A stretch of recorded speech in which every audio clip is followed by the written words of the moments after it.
Bom dia, boa tarde, boa noite, galera. Muito legal estar aqui para responder as perguntas de vocês da Semana Jurídica, primeira Semana Jurídica de Marcelândia. Eu acompanhei, reassisti tudo ali, fui vendo vocês no chat, etc. Achei super legal. Gostei muito das participações de vocês, agradeço. E o Alcides, que é um dos membros da organização aqui, me enviou um compilado de 4 perguntas para eu responder aqui.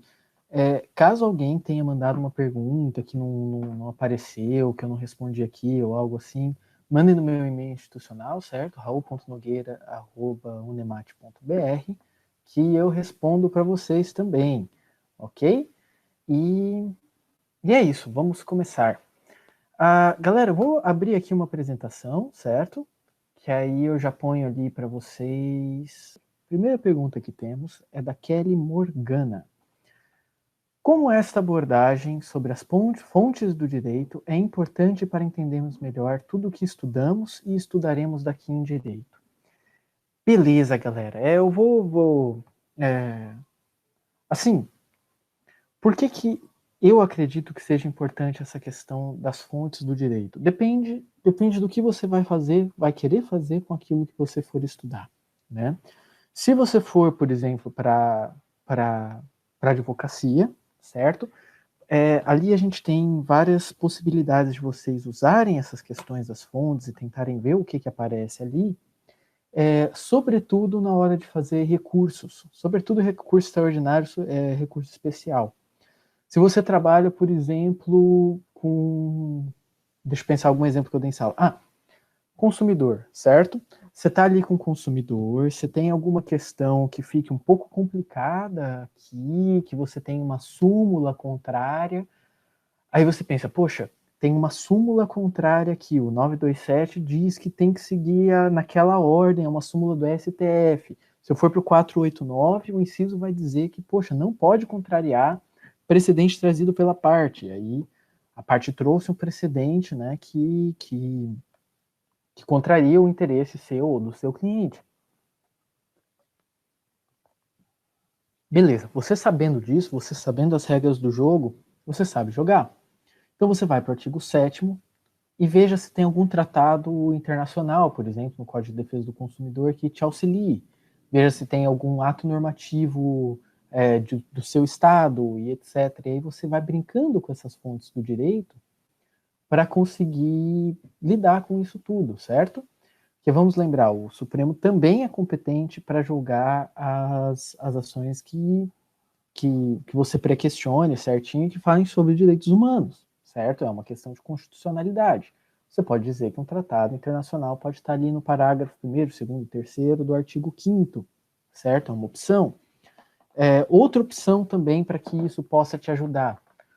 Você vai lá, e agora do oposto, agora você quer que o juiz haja contra legem em seu favor. Vamos lá, no primeiro caso, o juiz e a juíza atuaram contra legem contra você, certo? E aí você encontrou uma outra fonte jurídica que te permitisse fazer esse questionamento, seja para o STJ, né, na ideia de interpretação da lei federal, ou no STF. Beleza, você fez isso. Agora vamos imaginar a situação contrária. Você quer que o juiz haja contra legem a seu favor. Esse aqui a gente ainda tem mais tranquilo. Você traz a questão da legislação, né? E aí você encontra algum julgado que te auxilie, certo?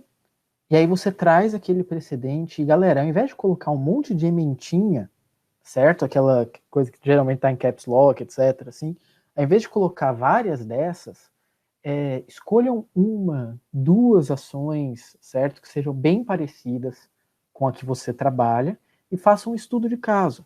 Demonstre para o juiz, para a juíza, nos termos daquele inciso do 489 que a gente comentou, 489, isso, 489 que a gente comentou, traga e aí você coloque que você quer que o juiz se manifeste nos termos daquele inciso do 489 sobre a ação que você trouxe.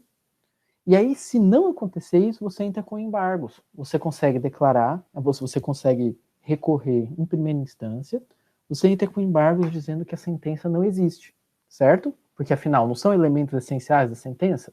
Se deixou de ter um elemento essencial, não é sentença. Você entra com embargos, certo? Aí a sentença ou de mérito, né, cabe apelação, você pode entrar com apelação. Se você tiver no TJ, às vezes até algum outro tipo de embargo. Por quê? Porque aquilo não vai constituir sentença. E aí, se você, a hora que você for procurar uma, uma, uma decisão que te seja favorável, procure a decisão naquela ordem 927, certo? Quanto mais alta, maior a sua força argumentativa para conseguir compelir, principalmente o juiz, a juíza de primeiro grau, a te dar o que você quer, certo? Para entender melhor tudo que estudamos, tá? Aqui a gente tem uma outra questão. Eu coloquei no estudaremos, né? Porque ali a gente consegue imaginar as aplicações práticas disso. A mesma coisa para o MP, fica bem próximo do trabalho advocatício nesse sentido. Se você for juiz ou juíza, por exemplo, você consegue fundamentar melhor sua decisão, saber como é a sua sentença, o que você precisa pôr na sua sentença, com base nesses 2 artigos novos do CPC. Ah, mas poxa, professor, eu trabalho no penal.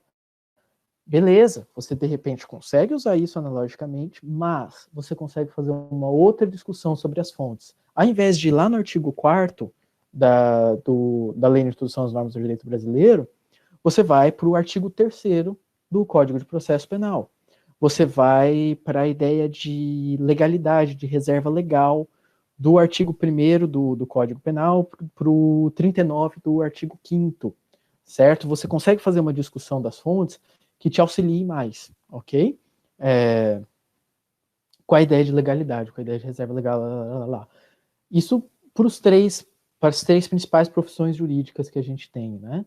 Mas isso também vale em outras profissões jurídicas. Você, de repente, é um assessor, uma assessora, ou você trabalha com a ideia de compliance, certo? Você consegue ir trabalhando com diferentes fontes para além daquela de só a legalidade. Porque o que acontece? O que a gente vê é que, na prática, o artigo 4º foi praticamente revogado. E a gente vai ter, de acordo com os diferentes campos do direito, outros elencos de quais fontes a gente vai utilizar. Saber trabalhar com isso, saber fazer esse diagnóstico pode te ajudar em toda e qualquer ação que você vai participar. Mas voltando agora no tudo que estudamos. É comum, galera, que às vezes nos manuais a gente tem uma abordagem teórica que, digamos, fique muito naquilo que se chama de mundo do dever ser, mas que fiquem às vezes nessas acepções um pouco mais em cima da lei. E aí, nesse caso, você sabe que praticamente tudo que você estudar, você vai precisar ir atrás de ver como o STJ ou o STF estão decidindo isso, certo? Ou, de repente, reinterpretar e pensar outros autores e autoras que te ajudem a ver melhor essa situação, certo? Vale a pena dar uma repensada aí, não precisa voltar e reler tudo que você estudou até agora, mas uma hora aí que você esteja de boa, refletir quais são as fontes para cada área do direito que vocês estudaram. Então vamos lá, poxa, o administrativo, muito dele estão em normas constitucionais, não é lei. Não é lei, certo? A gente tem lá 8666, que é lei de licitações, pesadíssima, difícil, etc. Você tem diversos estatutos dos diferentes servidores públicos, etc. Tudo isso. Mas quanto disso não está na Constituição? Especialmente no direito administrativo. Constituição não é lei. Você não precisa repensar as fontes. Você não precisa repensar onde você vai colher esse direito, certo?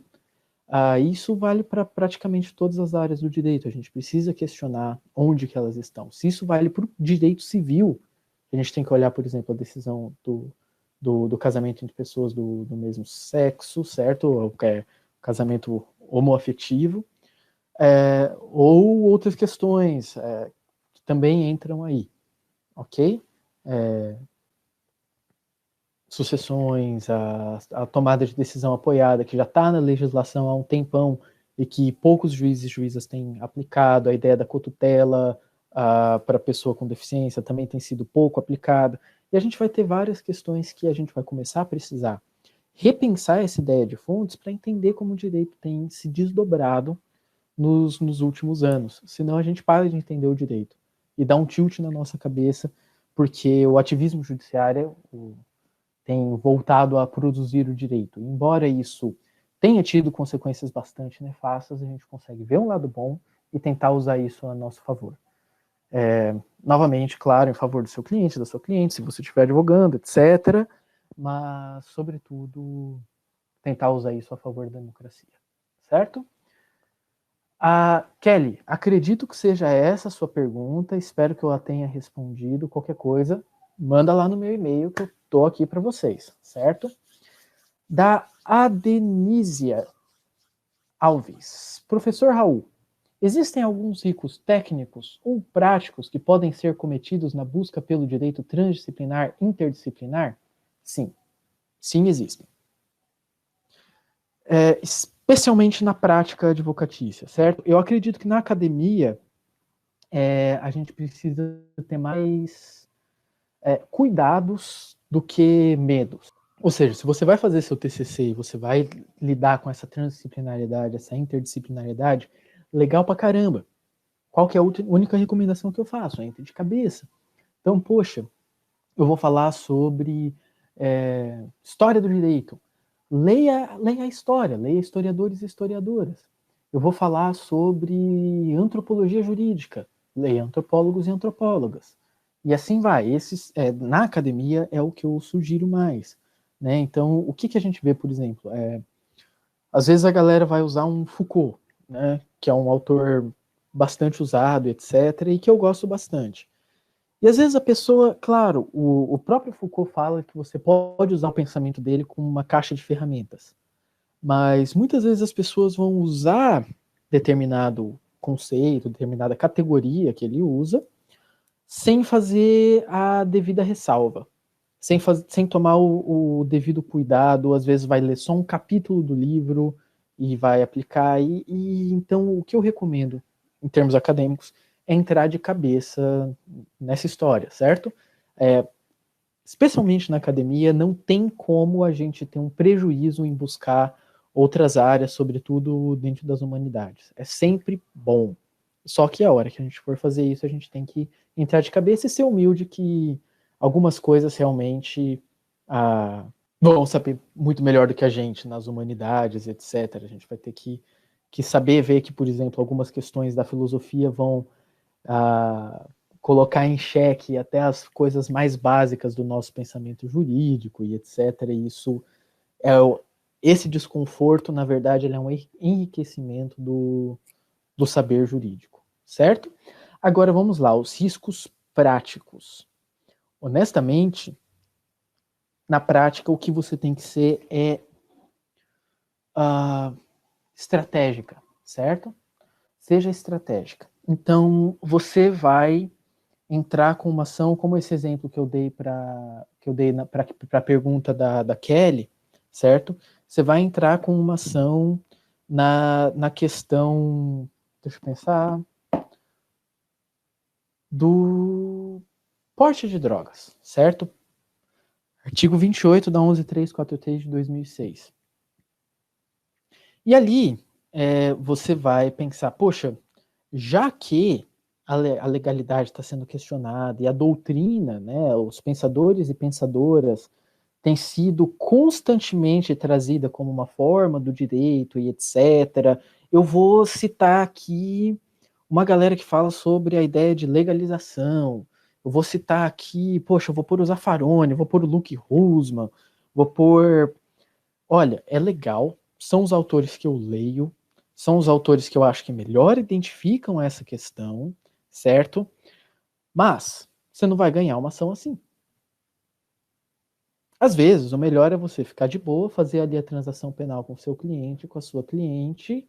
Ele vai ter que concordar, ela vai ter que concordar com a destruição da droga, provavelmente assistir a um documentário ou tomar uma admoestação, alguma coisa assim.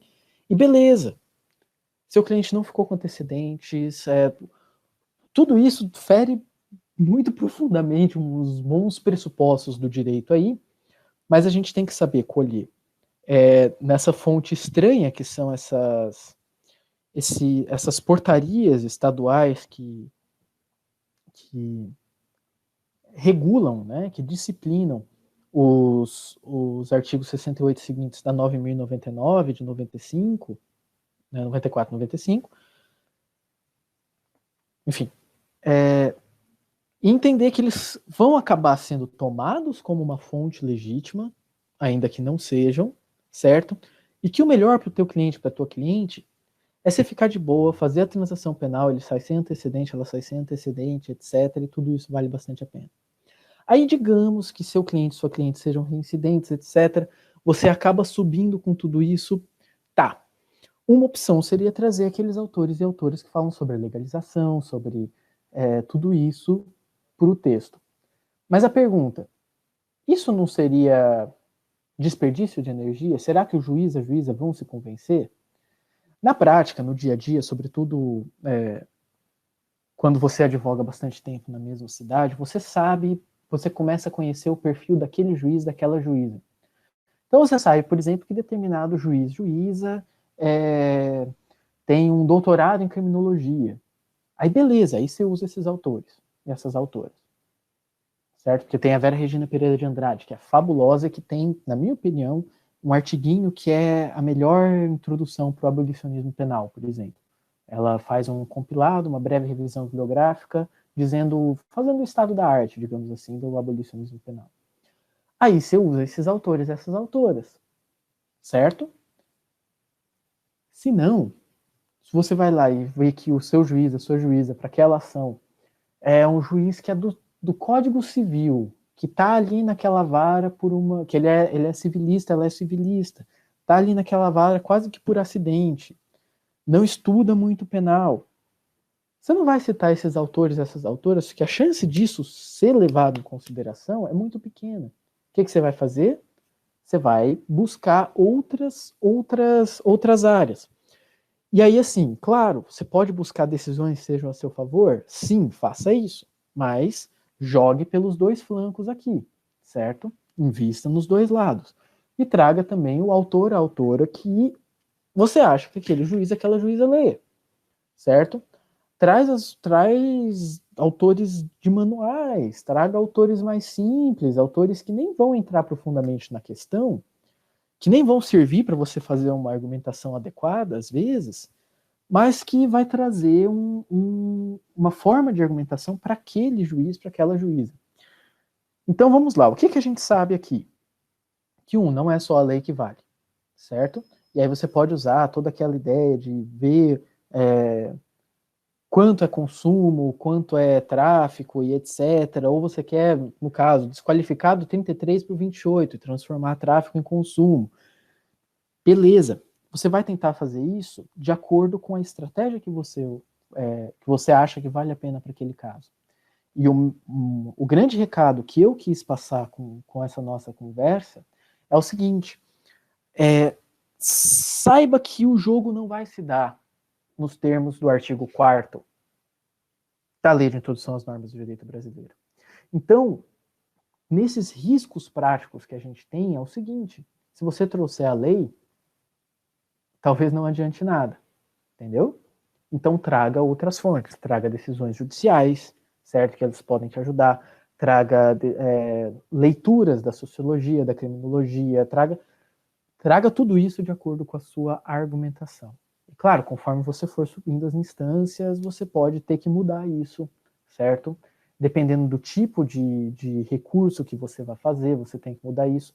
Mas a questão é, se você olha para o ordenamento jurídico, aceitando que tenha para ele uma variedade de fontes, que essas fontes têm se alterado frequentemente, que nos últimos tempos o ativismo judicial tem representado um risco para essa concepção tradicional das fontes, pronto. Agora você sabe mais ou menos quais são as regras do jogo. Vão alterar as regras do jogo, não vão jogar de acordo com as regras do jogo, beleza. Isso vai acontecer sobretudo no penal. Se você já souber disso, já estiver preparada, você consegue antecipar e montar uma estratégia de defesa interessante para o seu cliente, para a sua cliente, certo? Então, conhecer as regras do jogo para saber que batalhas a gente vai lutar, ok? Então, eu acho que talvez esse seja o grande recado para essas partes práticas. Novamente, a Denise, se eu não tiver respondido a sua pergunta, mande lá no meu e-mail, beleza? E tamo junto. E, galera, mesmo se você não for a Kelly ou a Denise, se você ficou com dúvida em cima desse esclarecimento aqui que eu tentei prestar e etc., fale comigo novamente, sem problemas, beleza? Meu e-mail tá aí para vocês. Vamos seguindo, galera. Aqui, mais 2 perguntas. Vamos lá. Essa eu acho que é mais um comentário que uma pergunta, né? Sentido mais voltado para Vargas, mesmo enquanto pessoa, e política, uma vertente populista. Olha, daria como uma chave de leitura aqui, uma questão didática, para a gente trabalhar com 3 Vargas, digamos assim. O primeiro Vargas, de 30 a 30, 4 Vargas, vai. Vamos trabalhar com 4 Vargas, então.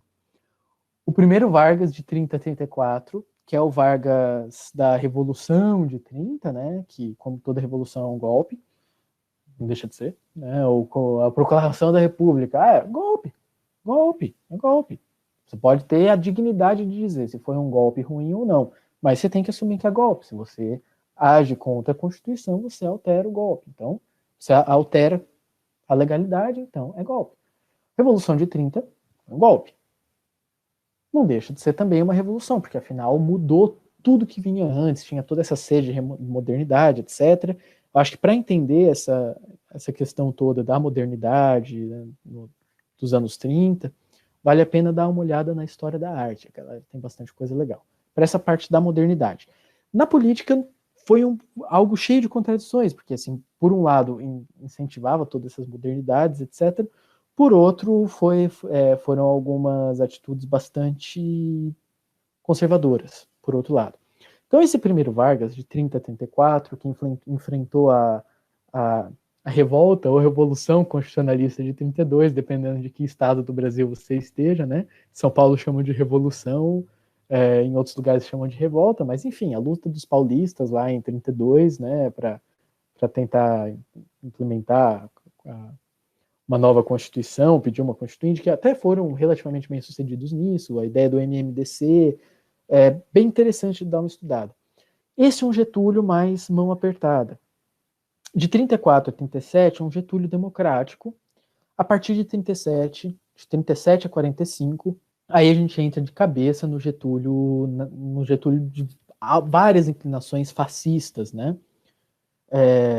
Um fascismo diferente, na maior parte das vezes, do integralismo brasileiro, mas ainda assim com fortes inspirações hitleristas e mussolinistas, né? E aí, depois, em 45, ele cai com a volta da Segunda Guerra Mundial. Gente, eu estou fazendo uma simplificação absurda aqui, tá? Mas só para falar bem rapidinho. Aí se afasta o Getúlio ditador, entra o Dutra, e o Getúlio volta depois, em 50. E aí volta o Getúlio populista, aí volta essa vertente mais populista do Getúlio. E aqui falar sobre Vargas como pessoa, para mim, seria uma das coisas mais difíceis. Como todo e toda governante, é uma pessoa extremamente maquiavélica, e Vargas, mais do que ninguém, vai ter diferentes facetas e ao se alterar muito ao longo desses anos, né? O Vargas populista dos anos 50, né, vai ser completamente diferente do anterior. Ele vai brigar com a UDN, com o tiro que ele deu na cabeça dele, ele acertou o coração dos opositores, do Carlos Lacerda, golpista também, etc. Com isso, ele retarda o golpe que viria depois, nos anos 60, né, viria em 64. Então, é extremamente difícil a gente tentar imaginar quem seria o Vargas, a pessoa Vargas, né? Curiosamente, ele é uma figura muito complexa.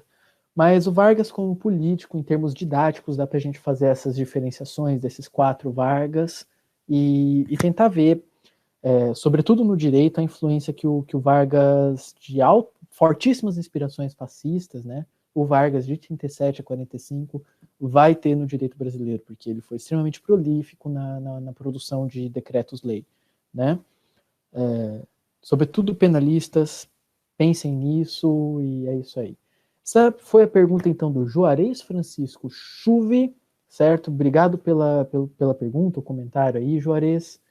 E vamos para a nossa última pergunta, galera. Novamente, Juarez, não entendi se era bem uma pergunta, um comentário, mas se eu não respondi muito bem também, meu e-mail tá aí, certo? E sobre Vargas, galera, tem um canalzinho chamado Buenas Ideias, do Eduardo Bueno, que é um historiador, jornalista, tradutor, etc. Ele consegue trabalhar em cerca de 20 minutos, assim, ele faz uns videozinhos que são bem legais. Eu acho que ele tem sobre a Era Vargas. Eu gosto de assistir, é bem descontraído, etc. Então, quem quiser ver aí, tirar mais dúvidas sobre Vargas, é bem interessante. Eu poderia fazer outras indicações aqui, mas eu acho que essa é suficiente. Caso precisem de mais indicações sobre o estudo de Vargas, falem comigo por e-mail, beleza? Então vamos para a nossa última pergunta, galera. Eduardo Santos, qual seria a maior dificuldade de se aplicar a lei na sua literalidade? Tá, a gente tem a lei, a gente vai ter ela de forma literal, certo? Ou seja, de acordo com o que está escrito. Como no caso do juiz federal que liminarmente bloqueou o Fundo Partidário Nacional. Invasão de competência? Princípios prevalecem? Olha, Eduardo, essa é uma pergunta extremamente capciosa. Ótima pergunta, aliás. Olha, aplicar a lei na literalidade, eu vou dividir a sua pergunta em vários pedaços, tá? Essa primeira parte. Qual seria a maior dificuldade de se aplicar a lei na sua literalidade? Em alguns momentos a gente vai ter uma dificuldade política aí, certo? Uma dificuldade de que se você aplicar a lei na sua literalidade, você vai incomodar a gente poderosa, você vai agir de uma forma que talvez o trabalho do sistema judicial, do sistema penal, por exemplo, pareça inócuo, pareça sem sentido, como, por exemplo, quando você condena um acusado, uma acusada que confessou mediante tortura. Isso acontece, galera, certo? Por isso que a gente tem até as audiências de custódia, etc., mas elas ainda não estão implementadas como deveriam ser, e isso ainda é uma realidade. Então, nesse caso, você às vezes tem esse tipo de dificuldade literal de aplicar, às vezes é uma questão de tecnologia, até você não consegue aplicar literalmente aquilo por uma falta de tecnologia ou por um excesso de tecnologia, e você tem que buscar uma analogia em questões anteriores. Então, claro que hoje a gente já tem uma legislação penal que faça isso, né? Em 2018, a gente teve a 13.380, se não me engano, que é a tal da chamada, né, Lei Carolina Dickmann. Eu não tenho certeza do número, galera, depois confirmem aí. Que vai falar um pouco sobre as questões informáticas, etc. Mas, antes disso, você tem que interpretar, não por analogia, porque ela não é permitida no direito penal, mas você tem que interpretar a legislação de uma forma um pouco mais expansiva e colocar, por exemplo, começar a entender na tecnologia atual alguns delitos que são pensados para uma tecnologia anterior, certo? E essas seriam algumas das dificuldades de se aplicar a lei na sua literalidade. Outras vezes as leis são confusas, né? Eu acho que você tem na legislação penal tem diversas leis que são extremamente confusas, mas no civil a gente também tem, né? E você tem que chamar às vezes profissionais da área jurídica para pôr dentro de uma empresa só para a empresa saber como seguir a lei. Que você tem, sei lá, quantas mil leis tributárias no Brasil, quantos mil crimes e quantas mil outras questões de responsabilidade, e a lei muitas vezes não é clara. Não é clara mesmo, você não entende o que a lei está querendo dizer. A própria diferença entre furto e tráfico, entre furto e tráfico não, entre porte e tráfico, ou, por exemplo, no civil, que você vai ter uma bagunça de várias alterações que foram ocorrendo e toda a legislação de sucessões ficou confusa, se eu não me engano, 1783, por aí, 1700, não. Um pouco ali mais para frente, certo? Mas 1900 e pouco ali, na ordem da sucessão, fica confuso, algumas outras questões de filiação, se você vai fazer, às vezes, uma interpretação de um diploma mais antigo, de acordo com a Constituição Federal, ou mesmo do Código Civil, que, embora ele seja 2002, ele está de acordo com uma mentalidade dos anos 70, porque foi quando ele foi elaborado por um jurista extremamente conservador, que é o Miguel Reale, foi o Miguel Reale, certo? Então, a gente acaba tendo essas dificuldades que advêm da própria lei, que às vezes a lei não é clara, às vezes a lei não prevê aquele tipo de situação e diversas outras coisas. Essas são algumas das dificuldades de se aplicar a lei na sua literalidade. Esse caso do juiz federal que deu essa liminar para bloquear o Fundo Partidário Nacional, isso aí é uma doideira, é uma doideira. Eu fui até dar uma olhada, porque assim, a hora que você falou, eu me questionei, pensei, um juiz federal bloqueando o Fundo Partidário Nacional? Tá, eu fui ver, às vezes poderia ter sido alguma questão de legalidade no fundo partidário, mas não, gente. O rolê aí, o que o Eduardo está falando, que é um ótimo exemplo, um advogado de São Paulo entrou com uma ação popular. A ação popular ela está na 4717. Não vou lembrar o ano, é dos anos 70 a lei, é dos anos 70, que é do regime militar ainda, da ditadura, né? A 4717. Lá, galera, a ideia da ação popular, ela nasceu para você fazer pedir a decretação da nulidade ou para você pedir a declaração de nulidade de algum ato do poder público.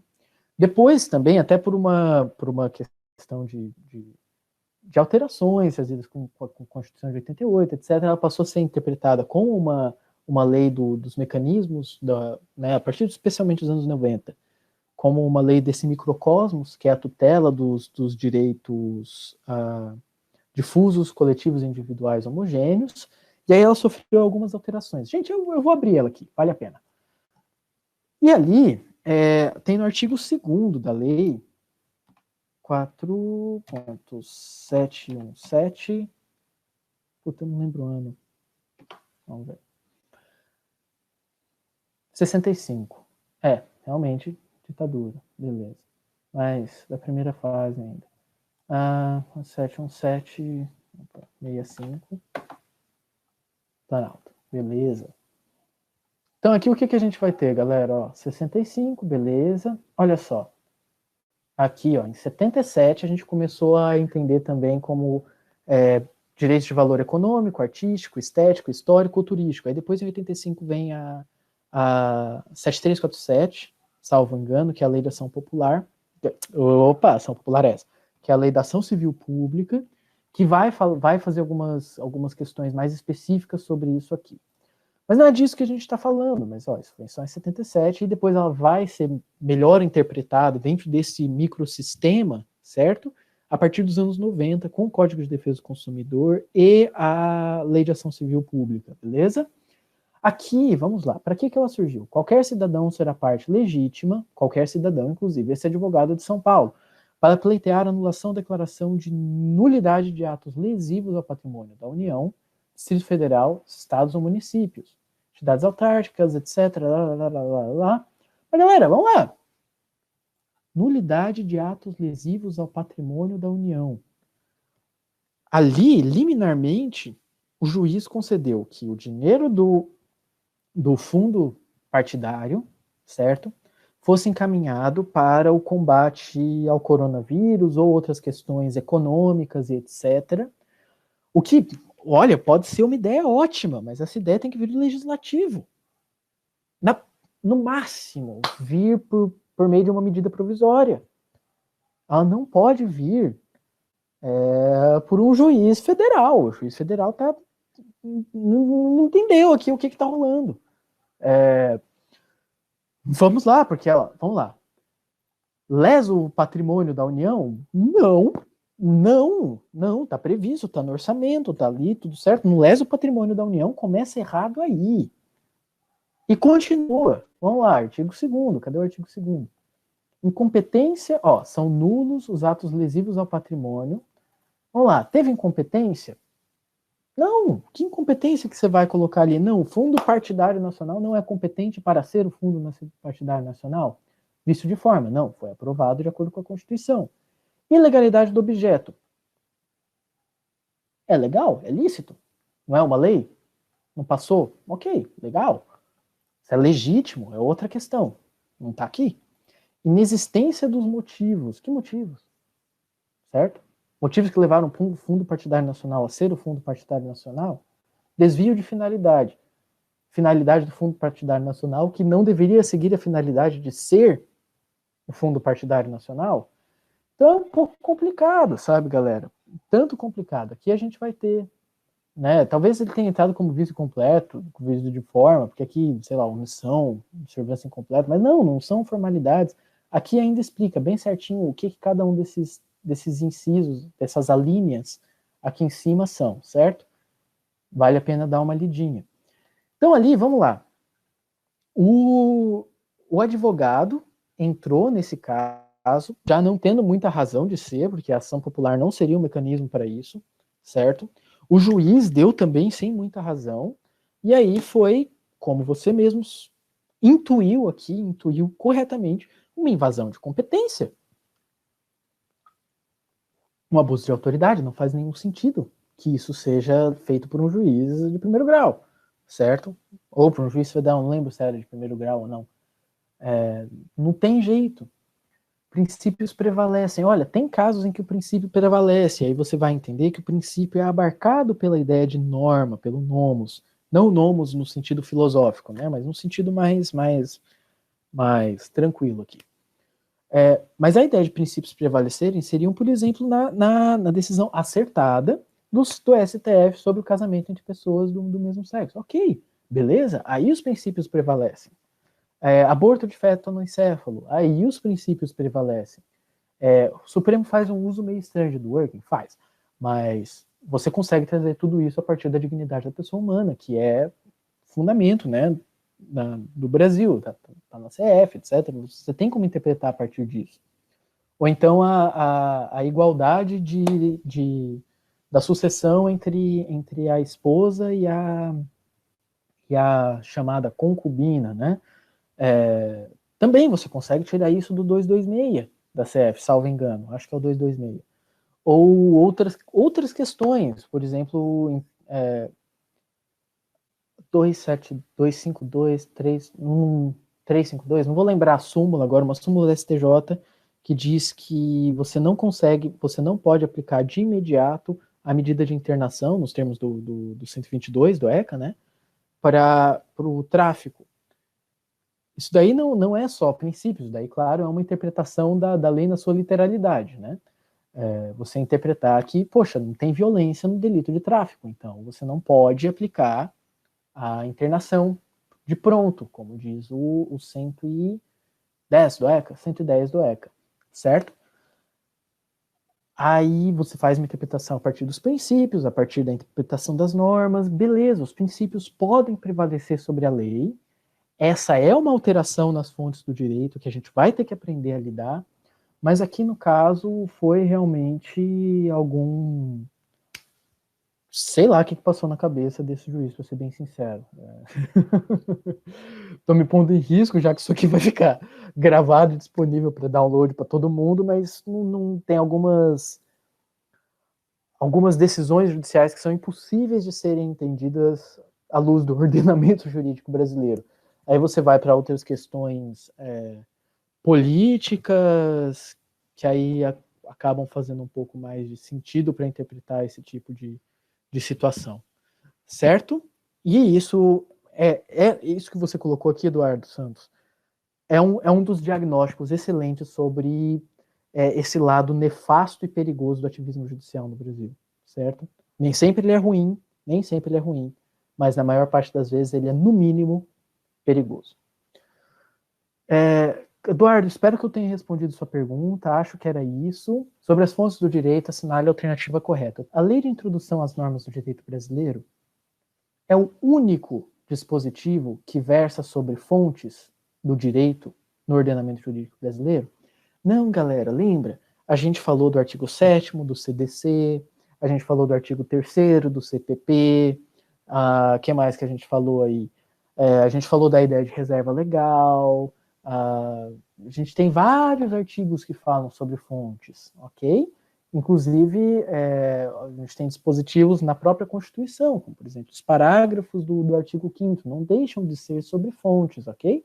Então, a gente vai ter o próprio 489 do CPC e do 927, numa interpretação um pouco mais extensiva, eles também são sobre fontes. Eles estão reconhecendo que o direito pode nascer, certo? Surgir, por isso fonte, de outros lugares. Então, incorreta. 2. A lei de introdução às normas do direito brasileiro, por diferentes razões, precisa ser interpretada com cuidados históricos. Sim, galera, toda lei precisa ser. Toda lei. Você vai trabalhar com a lei de crimes hediondos, você precisa entender ela historicamente.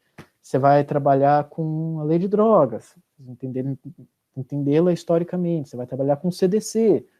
Tudo.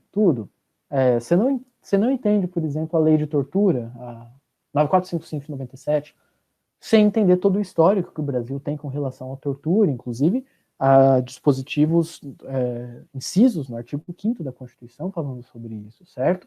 Você não entende se você não entender o passado brasileiro. Você não entende a audiência de custódia se você não entender historicamente o que isso significa para o Brasil. Você não entende a lei de drogas e a lei de tóxicos anterior, né? Sem entender todo o histórico mundial da ideia de guerra contra as drogas. Isso vale também para o civil. Você não entende as alterações que o Código Civil trouxe para os direitos da pessoa com deficiência, né, ou com necessidades especiais, etc., sem entender a Convenção de Nova York. Você não entende o Supremo não permitir a prisão do depositário infiel se isso está no inciso... Esqueci o inciso. Mas isso está no artigo 5º da Constituição. Você não entende se você não fizer uma análise histórica do Pacto de São José da Costa Rica, por exemplo. Certo? Você precisa de cuidados históricos para toda e qualquer lei. Então tá, vamos lá. Já que é muito antiga, tá, beleza, mas as mais recentes você não faz uma interpretação histórica. E nasceu como lei de introdução ao Código Civil durante o Estado Novo. Perfeito, ela nasceu como lei de introdução ao Código Civil. Ela nasceu com outro nome, num outro sistema de governo, num outro regime de governo, não democrático, em 1942. Sim, ela precisa ser interpretada com muitos cuidados históricos. Beleza? Essa é a correta. Mas vamos ver por que as outras estão erradas também. Dá tempo! Cada código precisa, em seu preâmbulo, definir as fontes para suas normatividades. Não, galera. O ideal poderia ser. A gente tem exemplos de péssimos preâmbulos no ordenamento jurídico brasileiro. O ECRO, 1069 de 90, para ficar com um exemplo aqui. Institui o Estatuto da Criança e do Adolescente. Vamos ver o que é preâmbulo. Quer ver? E dá outras providências, alguma coisa assim. Dispõe sobre o Estatuto da Criança e do Adolescente e dá outras providências. Péssimo preâmbulo, não diz nada. Preâmbulo, a ideia é dar meio que um endereço da lei, certo? Essa é uma das minhas leis favoritas, galera. Não estou falando mal do ECA aqui, adoro ele, mas faltou técnica legislativa no preâmbulo. Outra é a 10257, é isso? 10257, isso, 1025701, que é o Estatuto da Cidade. Esse é um bom preâmbulo. Olha só, ele vai colocar o lugar da norma na hierarquia. Regulamentos, artigos 182 e 183 da Constituição Federal. Ele faz quase uma piramidezinha de Kelsen aqui. Estabelece diretrizes gerais da política urbana e dá outras providências. A gente ainda tem exemplos melhores ainda de bons preâmbulos. Né? Mas, em geral, galera, mesmo esses bons exemplos... quer ver? Outro exemplo de bom preâmbulo. 11343 de 2006. Esse é bom. Essa é uma lei péssima, tá? Do 28 para frente tá tudo estragado. Mas até o 28 ela é boa. Mas vamos lá. Ela está dizendo o que faz a lei, é um resuminho da lei, sabe? Institui o Sistema Nacional de Políticas Públicas sobre Drogas, prescreve medidas para prevenção do uso indevido, atenção e reinserção social de usuários dependentes das drogas, estabelece normas para repressão, produção, define crimes e dá outras providências. Pronto, esse é um bom preâmbulo. Mesmo um bom preâmbulo, geralmente não vai trazer as fontes, não vai trazer de onde que vem. Está falando de costume, está falando de lei, está falando de onde que vai vir o direito? Não, mesmo porque a maior parte das leis são feitas com a ideia de que as leis serão seguidas. Então, elas trazem implícito nelas a ideia de que a lei é a fonte primordial do direito. Mas mesmo quando faz alguma disposição contrária, né, boa-fé e os bons costumes, como o Código Civil adora fazer, que, aliás, o Código Civil suíço faz bastante disposições assim, o Código Civil alemão também, que são interessantes, né, abrem espaço para um certo conservadorismo, mas abrem espaço para deixar o direito mais dinâmico também, né? O Paulo Grossi tem uns escritos interessantes sobre isso. Eu tendo a não gostar muito não, porque, em geral, vai ser bastante conservador. Mas é uma opção, certo? Isso é uma fonte do direito, certo? Você está levando isso para os costumes, você está levando isso para o social, né? Mas então, os códigos, mesmo os códigos, né? O Código Civil, o Código Penal, aqui eu nem estava, os exemplos que eu dei não são de códigos, tá, mas pirei um pouco aqui. Mesmo os códigos não vão trazer em seu preâmbulo as fontes para as normatividades dos códigos, certo? E alguns códigos a gente vai ter um artigo dedicado às fontes, sim, como, por exemplo, o Código de Defesa do Consumidor, que tem o artigo 7º, o Código de Processo Penal, que tem o artigo 3º, mas, por exemplo, o Código Civil não tem. O Código Civil vai continuar usando a lei de introdução ao Código Civil, que é a atual lei de introdução às normas do direito brasileiro, né? O artigo 4º da lei de introdução às normas do direito brasileiro não aceita quaisquer disposições em contrário, mesmo que mais específicas ou superiores hierarquicamente. Galera, a gente passou o tempo quase todo aqui dizendo que é uma lei, ok, aqui ali um decreto-lei, na verdade, acima dele está a Constituição, acima dele estão os tratados que versem sobre direitos humanos, aprovados ou não segundo o rito constitucional nos 3 parágrafos do artigo 5º. Mais específicas, não, pelo critério de especificidade a gente aplica mais específica. Né? Isso já acontecia nos anos 40, porque o Código de Processo Penal é de 41 e o artigo 3º vai dizer diferente do artigo 4º do artigo 3º do Código de Processo Penal, vai falar diferente do artigo 4º da lei de introdução ao Código Civil, né, na época. Então, mesmo, galera, vamos lá, Bobbio vai ter lá aquele quadradinho que ele vai falar. Se a lei é mais específica, você aplica mais específica, certo? Então você tem lá o Código Penal, mas você tem o ECA. Então você é criança ou adolescente, você aplica o ECA. Embora o Código Penal deixe claro que ele não se aplica às pessoas menores de 18 anos também. Mas você tem o Código Civil, e aí você tem o Código de Defesa do Consumidor, é mais específico. Hierarquia. Todas as leis você deveria aplicar a Constituição em primeiro lugar. Nem sempre isso acontece, sobretudo no penal. Constituição a galera joga fora, parece, quando entra numa vara do penal. Mas tudo bem. Tudo bem não, mas enfim, acontece. Então, superiores hierarquicamente, você aplica a Constituição, você vai aplicar uma lei complementar, por exemplo, lei complementar da Defensoria Pública ou a da assistência social, certo? Você vai falar de CRAS, CREAS, etc. Né? E se mais específicas também, você aplica as mais específicas. O estudo das fontes do direito não tem impacto político. Galera, tudo isso que a gente falou aqui é política. Tudo isso é política. Estudar as fontes do direito é estudar política, estudar de onde vem o direito, onde o direito se faz legítimo, onde o direito constrói e destrói vidas, constrói e destrói oportunidades. Isso é política, sim. A política ela está em todo lugar. Né? É impossível fazer as coisas de forma neutra. É uma ilusão, é uma herança que a gente tem de um positivismo mal lido aqui no Brasil, dessa virada do século XIX para o século XX, certo? Não existe neutralidade, galera. Não existe. Sendo um conhecimento neutro e absolutamente técnico. Não existe conhecimento neutro e o conhecimento absolutamente técnico também não existe, galera. Ainda que você esteja fazendo tudo de forma técnica, isso é uma opção política. Você seguir a norma, uma norma errada, uma norma inconstitucional, uma norma injusta, uma norma que causar dor e sofrimento injustos nas pessoas, etc., ainda que você faça uma análise puramente técnica dessa norma, você acatar essa norma é uma opção política, certo? Direito é política. Nossas existências são políticas. Nascer e viver são atos políticos. Resistir é ato político. Sobreviver é ato político. Certo? Então, vamos lá, galera. A correta é a B, ok?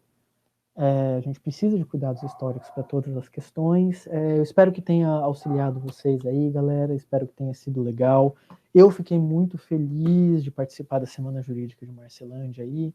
Espero que tenha me feito entender. Aqui é muito diferente a gente gravar para uma câmera, gravar com computador e só ficar pensando alto praticamente, né? Espero que vocês me desculpem por talvez não tenha sido tão carismático, tão direto, ou algo assim que geralmente a gente no pessoalmente, né?